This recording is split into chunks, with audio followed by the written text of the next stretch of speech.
Hello and welcome to this week's DUP Weekly Review. I'm Alderman Matthew Magill. This week in the Assembly, Dianne Forsyth highlighted the deeply troubling votes in Westminster, both on abortion and assisted dying.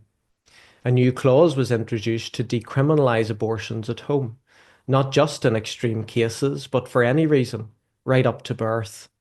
It's as sweeping as it is shocking. Worse still, the so-called safeguards on assisted dying have been stripped back. Judicial oversight removed. Profit-driven private providers have been empowered. Vulnerable people have been left exposed.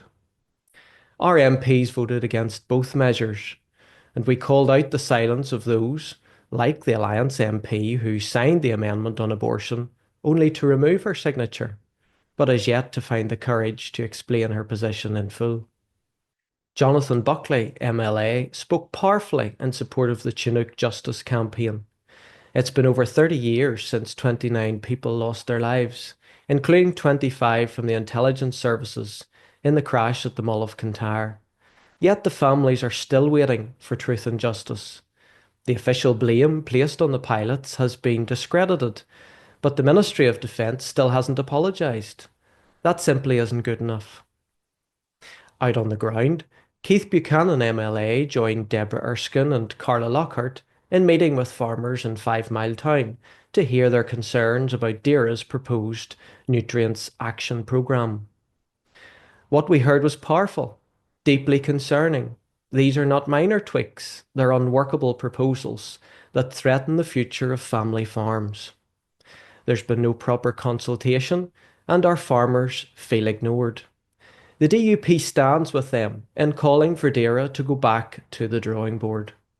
Philip Brett also welcomed some common sense from Belfast City Council, which finally abandoned its plans to brand the city centre a holiday resort to allow extended Sunday trading. It was the DUP, trade unions and retail workers who led the opposition, and we're glad Sinn Féin finally came round to our way of thinking on this issue. Sunday morning should be a protected time, whether it be for family, rest, or worship. On the A5 road project, Deborah Erskine MLA put facts on the record. The High Court ruling this week cited net zero climate targets as the key reason for halting the scheme. It's worth remembering these targets were championed by Sinn Féin, Alliance, and the SDLP. We warned this would happen. Now they're trying to backtrack. The truth is clear. Those climate laws are damaging major infrastructure and need to be revisited. At Westminster, party leader Gavin Robinson MP challenged the Secretary of State during a Northern Ireland Select Affairs Committee evidence session, calling on him to listen to the families of the Omagh bombing victims and apologise for comments made in support of the UK-Irish Republic Memorandum of Understanding. Gavin also held the government to account during Prime Minister's questions, where he pressed Angela Rayner, standing in for the Prime Minister, to ensure immigration laws are applied fairly and equally across every part of the United Kingdom, including here in Northern Ireland.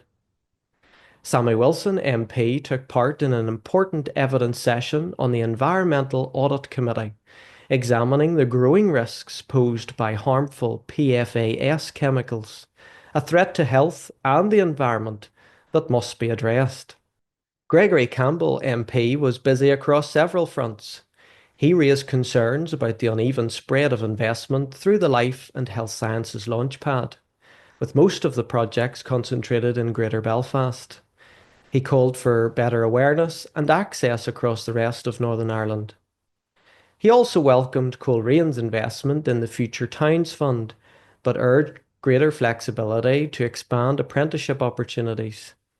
And at a national security debate, he challenged the government on Iran's nuclear threat and the role Israel's actions have played in countering it. Jim Shannon MP hosted a parliamentary reception to raise awareness about the devastating impact migraines have on people and the wider economy. He also reaffirmed his strong support for our armed forces and rightly condemned the criminal actions of the extremist group Palestine Action. Both he and Gregory spoke movingly in a debate on the protection of war memorials. Gregory condemned the theft of a Battle of the Somme granite memorial in Coleraine, while Jim paid tribute to the many memorials that help communities remember the sacrifice made by those in uniform, be they from the Army, the Royal Navy, or the RUC and prison service. Their message was clear: these sites deserve our deepest respect. Finally, Carla met with Alistair Carmichael, chair of the Agriculture Select Committee, to discuss the recent DEFRA Committee report on agricultural property relief and the cross-party call to halt the proposed changes. So, in all, a busy week, both in Stormont and at Westminster, standing up and speaking up for you. Thanks for watching.